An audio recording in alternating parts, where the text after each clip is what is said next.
Hey everyone, this is Shiny Sephiroth and welcome back to the Retroverse Nexus. I'm very excited about today's video. This is something I've been waiting for a very, very long time. And I finally was able to set up some stuff in my display so I can move things around and get these things into the collection. Today we're going to be going over the No Way Home Spider-Man MCU wave right now. Alright, so we've obviously got some work to do today.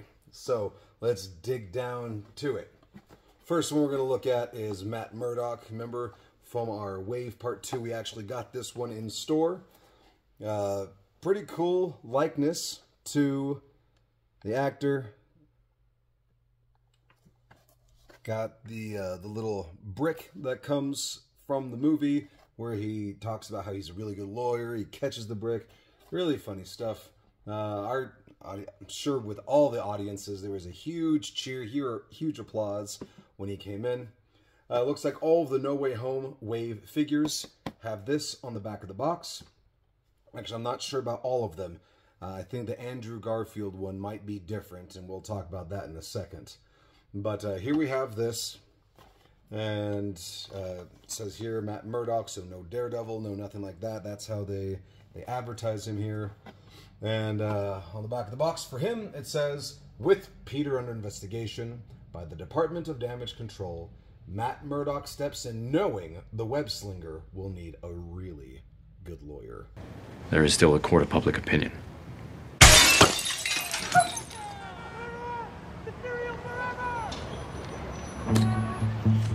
How did you just do that? I'm a really good lawyer. So let's go ahead and dive into this. I don't think I'll be keeping these boxes, so let's just go ahead and tear into it.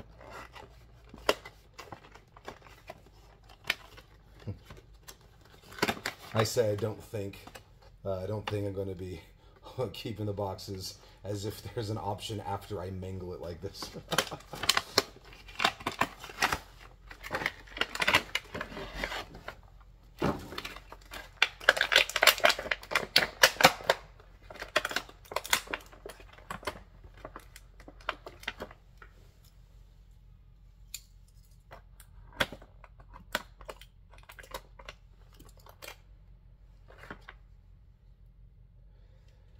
I'm going to have to look at some stills from the movie. Again, I don't remember if he catches it with his... I think he catches it with his left hand.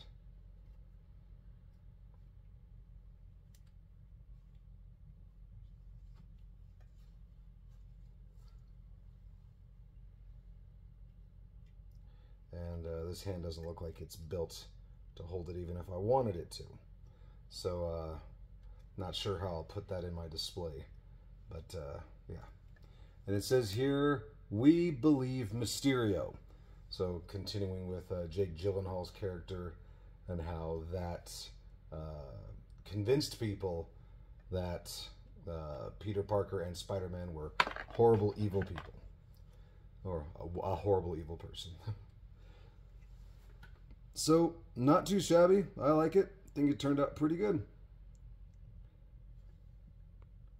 One thing to note here is he does have the double jointed articulation for Hasbro Marvel Legends. His elbow is also double jointed, and with it being Matt Murdock, I don't blame anybody for wanting to try to do some cool, sick poses in their display. So let's see your displays. Go ahead and send some photos over to my email account. It's shinysephiroth@gmail.com. And I'd like to see how you ended up displaying yours. And you'll see how I display mine here in a second. Probably won't be as cool as you do yours. You know, I was pretty bummed out when I missed out on the first MCU MJ figure a few years ago. So them releasing this made me very happy. Go ahead and... oh, Let's see it once again here. In the back of the box it says, MJ was looking forward to senior year with Peter and Ned, but the reveal of Peter's Spider-Man identity disrupts her plans. Wah, wah. Yeah, that's a good summary of what happens to MJ and her story arc. Nothing about her being a stalwart companion, and how through her friendship and Ned's, but through her friendship, she's able to help guide Peter in the right direction and keep him going. No, nothing like that. Just, her senior year is going to get all messed up. All right. So these hands, I'll keep in my little hand bin for another time, since the way my display has the MJs set up. She's not going to be able to sit there or hold this box or anything. On that note, the box.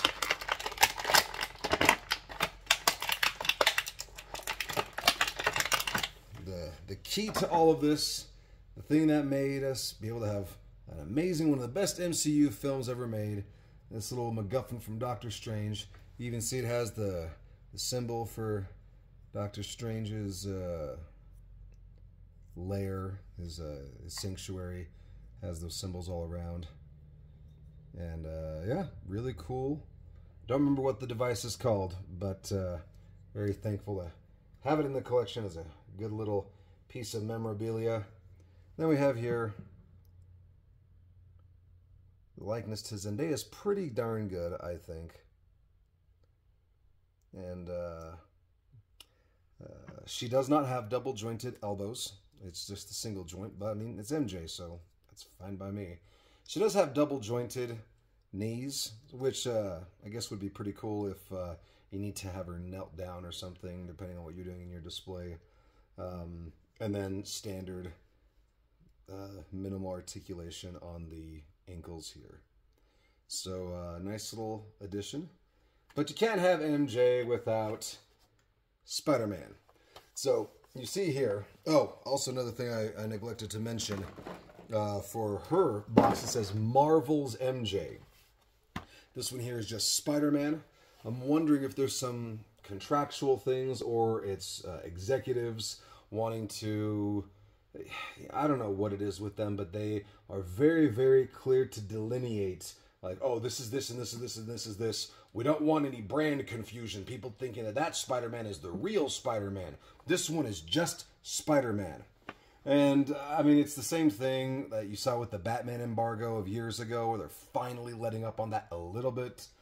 Wherein it's like, oh, no. You can't use Batman. You can't use Joker in your show. You can't call people, you can't have certain heroes in there because it'll cause brand confusion. Like with Gotham. Oh, no, he can't be Joker. We'll give you Mr. J, but we don't give anything else. I mean, I don't know. So this one is Spider-Man. No confusion. This one is Spider-Man. So we have Tom Holland's head here. Our MCU Spider-Man. Comes with the MCU mask. And I'm very thankful that they released this version and not his final battle suit. Because I thought I was going to have to wait until the new trilogy comes out to get this suit.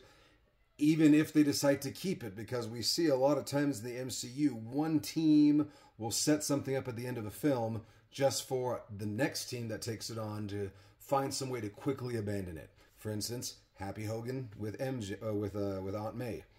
They, I mean, obviously, like, okay, we're going to make Aunt May... okay, sorry, spoilers for the movie, for those who haven't seen it. We're going to make Aunt May the Uncle Ben of our universe, so we're going to have to dissolve that relationship here pretty quick. Or, Tony, you're not going to be in the Iron Man suit, and my Doylean explanation for that was probably Robert Downey Jr. was too expensive. Which leads us to believe at this juncture we'd only like to use you as a consultant.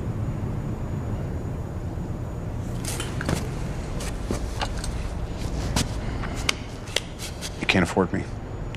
I was concerned that the beginning of the next film, they'll just throw this suit away and they'll have another suit so they could advertise it or whatever.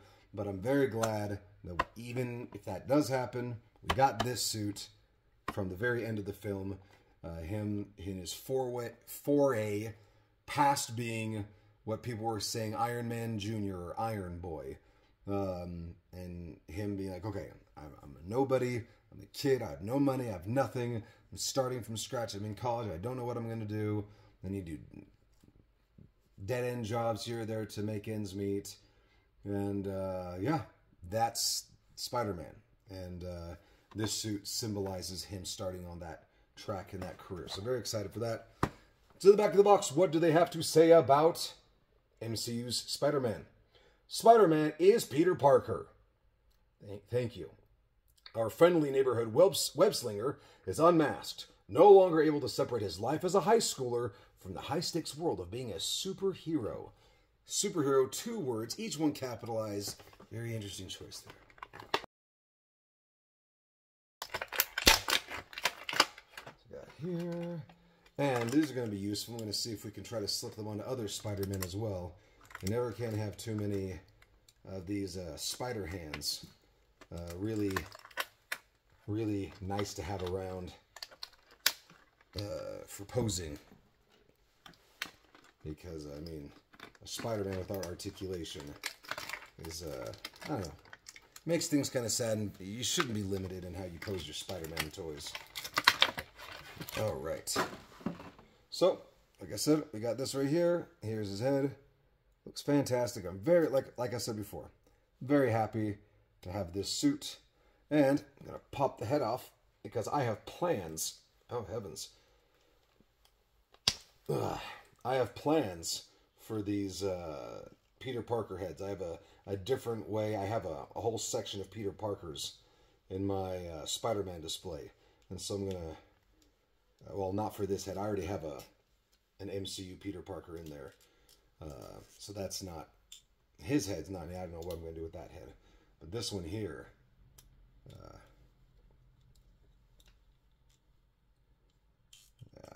I don't remember what his mask, his cowl looks like at the end of the movie. But I think it's really cool that not only do we have the very vivid black lines here, that his mask isn't something special. If it is truly like that in the movie, I think that's really cool, and it shows how he's starting from scratch. There's shape is kind of simple. It looks like a simple Spider-Man suit, and I think that is very symbolic of where Peter is by the end of the film. So, can't state enough how happy I am to have that. All right.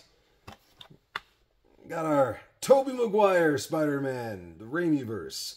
Really cool to have that here. This one, the executives want you to know that this one, he's not Spider-Man. He's your friendly neighborhood Spider-Man.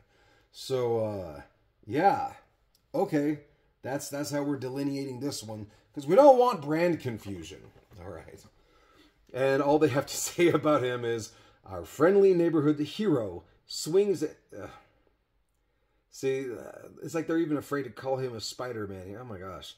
Our friendly neighborhood hero swings in to help his fellow Spideys in his iconic suit. He really only had one other suit in the franchise, so, I mean... Okay. That's cool. So we got this going on here. Put you... recycling later. And that's something that I do. And I don't know what the rules are for recycling. I don't know how important it is to do this, but try to peel off as much of the cardboard as I can for when it goes into the recycling can, the bin. It's as separated and delineated as possible. I think they ask that. I don't know. I don't remember where I got this habit from. I just remember that, oh, that's something I'm supposed to do or something. So I do it. And I don't know if it's a waste of time behind the scenes and they all just go to the same place, or they all just put it in the dump anyway. I don't know.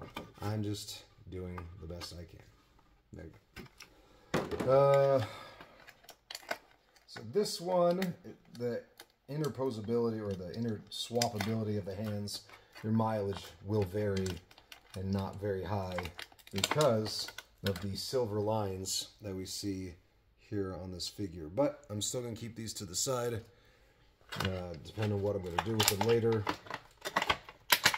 And definitely going to have to get a body and suit that looks like a youth pastor to give to him, to honor the joke from the movie. Dressed as a cool youth pastor, or you got your suit? Okay. Here you go. Tobey Maguire's Spider-Man looks pretty freaking good. Really happy to have that in the collection. His default hand is something like that. It's really cool. If you can see, I'm sorry, my camera isn't the best. As you can see here, his fingers are bent, and so it's to kind of mimic him. If you're gonna want to do a pose like him, and oh yeah, we have the double jointed knees here. I'm gonna want to do something like this. Maybe put the web slinger hand out there, and so this hand, I'm just gonna a rough estimate show you. It can go like that and be on the ground, kind of posed for him to ready to launch, kind of like he is in the movie when they all show up and he's haunched down. I believe it's his Spider-Man that's haunched. And so looking here, remember I talked about how important it is to have a Spider-Man to be able to have articulation. Two things, one thing for each of them that I really don't like is the fact that neither of them have posability on their toes. I think that's extremely short-sighted to have a Spider-Man without toe joints. I mean, it's Spider-Man for crying out loud. But, I mean, it is what it is. So, like I said, youth pastor body needed for Toby.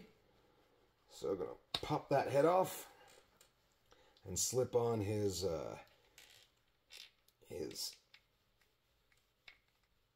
cowl that does not fit in snugly. I mean, it doesn't fit in well. Gotta really push it in there. All right. There you have it. Looks pretty good. I'm not saying it's like the best thing ever. I think that perhaps the figure art looks a bit better than this, but it is what it is. It's a $25 figure. Saved myself a ton of money by not going the other route, and it has a really good head. So overall, I think it's worth the purchase. I think it looks really good. Now, here's the funny thing here. This one is the Amazing Spider-Man 2, and he is the Amazing Spider-Man. Not only is that a play on the joke from the movie, like, no, you're amazing, you're amazing. I'm lame compared. Like, I fought a Russian guy in a rhinoceros machine. Can we rewind it back to the I'm lame part? Because you are not. No, thanks. No, yeah, I appreciate that. I'm not saying I'm lame. But I'm it's just saying, the like, self-talk. Maybe we should, you know. Listen. Because you're amazing. Just to take it in for a minute. Yeah. I can take it in. No, I can take it in. You are amazing. I can take it in. You are amazing. Thank you. Yeah, thanks. Will you say it? No, I kind of needed to hear. But it also goes with his film series. What it says here, no matter what evil arises, the Amazing Spider-Man will summon the courage to defeat it. For with great power comes great responsibility. Do you see how this one, it doesn't have anything about No Way Home, and the blurb here is very generic. It doesn't mention anything about the film, but it doesn't not mention it. It insinuates. From what my conspiracy theory tells me is that they could not get Andrew Garfield's rights for this film, No Way Home. It wasn't part of his contract, or he did, like, maybe somebody overlooked it, or he asked for way too much for toy likenesses. And then all of a sudden Hasbro's like, wait a minute, didn't in our Legends line we do Spider-Man, the Amazing Spider-Man 2? And I think they saw that they had a contract somewhere that he signed off for the toy and the likeness for the Amazing Spider-Man, and it hadn't lapsed. So I think something along those lines that they were able to get around and release a Andrew Garfield head for Spider-Man for the Amazing Spider-Man 2, and it just so happened to coincide with the release of No Way Home. You also see that there is no Build-A-Figure, so they can't say, oh, it's a part of the same wave. We just, in honor of the Spider-Man movie, we released a whole bunch of Spider-Man toys. And I mean, I'm sure that their legal department was heavily involved, and there is nothing that will that they can get in trouble for. Swapping out the web slinger hands because you know, I don't need him in web slinger mode in my display. The joints here go into the hole.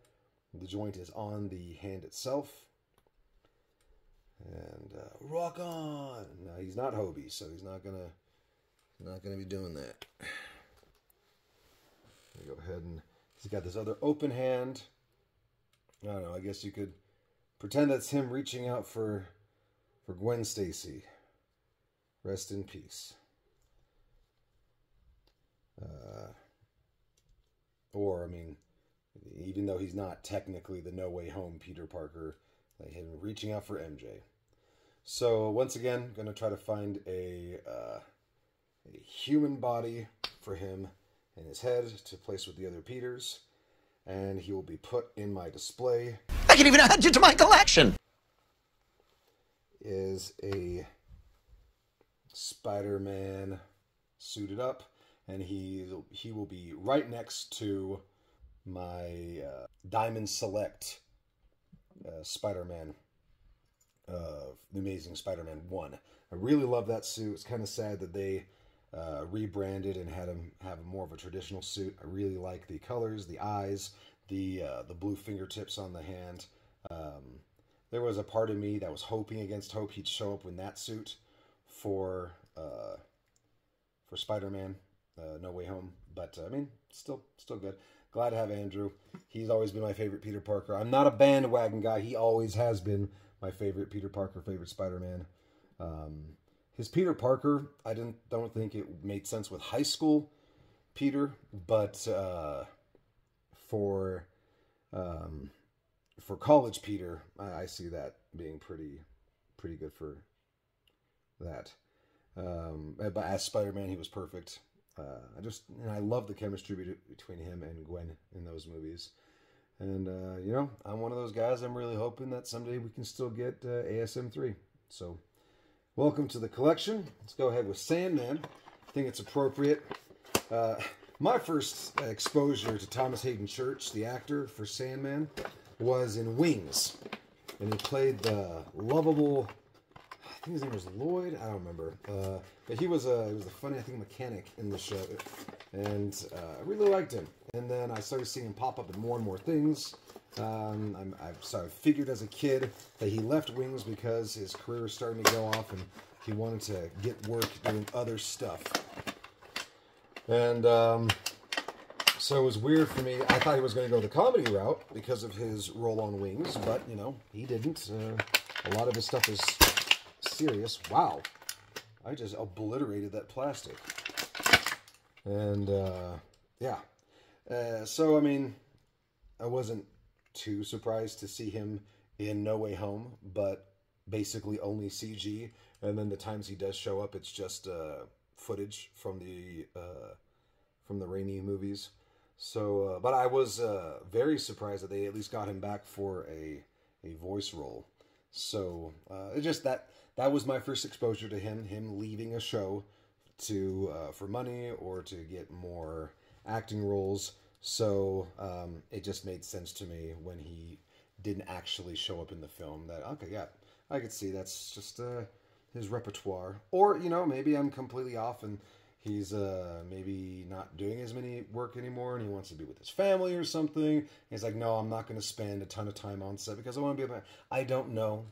But there are, all I know is that there are reasons that this guy was only CG in the movie.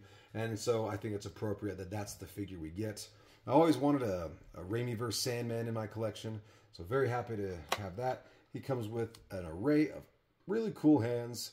And I'm going to mix and match. And for those of you who don't know, what you do here is you take off the hand.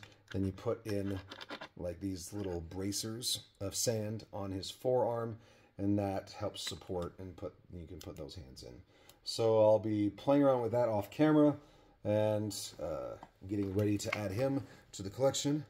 And have these hands down here to swap them out. And then the big one that I got in the mail, very happy with Green Goblin. I honestly regret not getting two of them because I could have one on display as Green Goblin And I could have one on display as him with his Willem Dafoe head. And I don't know what's going on with that photo because that looks like Doc Ock to me. So I don't know what happened there. But luckily, the head sculpt does not suffer from that artist's rendition because the head sculpt, from what I'm seeing so far, looks identical to Green Goblin. Oh, I'm so sorry. I forgot to read the bio for Sandman. I know that some people back there are champing at the bit to hear it. So here we go. Flint Marko, stuck in sand form, must go with the flow to get himself back home. Okay, sure. And, yeah, so no bio for Green Goblin here. And, oh, that looks fantastic. Got the glider. I need to revisit the Raimi movie because I don't remember. Is this the same glider? Do we get like the Raimi-verse Green Goblin glider here? That'd be really cool. So we got that. It comes with the flight stand that we've seen a lot of. I mean, a lot of figures come with, and we've seen it with a Green Goblin figure. This one is interesting though, because this flight stand, just eyeballing it here, it doesn't click in. It just kind of floats. I'm not sure how I feel about that. That might be difficult.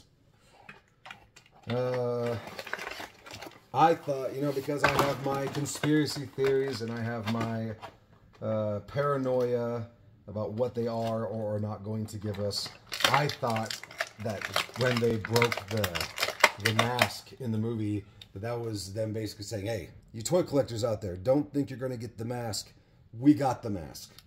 So that's one of the reasons I'm thinking, oh man, maybe I should have grabbed 2 of them, because then I could have maybe custom this. I cut this. Yeah, I can see it. I can definitely do that. Yeah, cut the purple off here and have No Way Home Green Goblin, and then have the Raimi-verse Green Goblin right there. So I guess for my initial display, I'm just going to have them like this, and then I don't know, maybe I'll grab a second one and cut off the purple hood and have him just be the Raimi-verse Green Goblin. Because I was not collecting actively when the Raimi-verse movies came out, and I didn't have a ton of money either. I probably wouldn't be able to get a whole bunch anyway, even if I were collecting actively. I every now and then I'd grab something. I was mostly doing Pokemon cards back at that time, so a lot of my spare money went to that. Okay, let's see how we got this. I believe these are the feet. Do they have letters? They do. Left. So I'm guessing this is the front. So this would be the left side.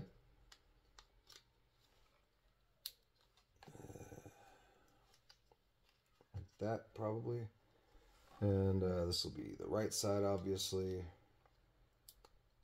Unless this is like best in shows. Like I got 2 left feet. Kept saying, I can't dance. I can't. I've got 2 left feet. I got 2 left feet. I thought he was kidding. But I wasn't. I was born with 2 left feet. And slide that in. Yep, that was perfect. So we're sliding this in over here. And sliding that foot over here. Oh heavens, it already came off. And pop that bad boy back in there. All right. So maybe with some weight it'll be better. No, this is wrong. I'm doing this wrong, I'm sure. Maybe it's like this. Oh, that's weird.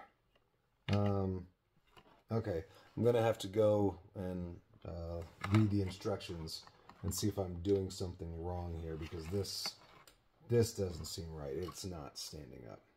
But anyway, either way, here we have it. Green Goblin. Really cool having him on the team. And let's go ahead and pop all these guys in the display that I just prepped.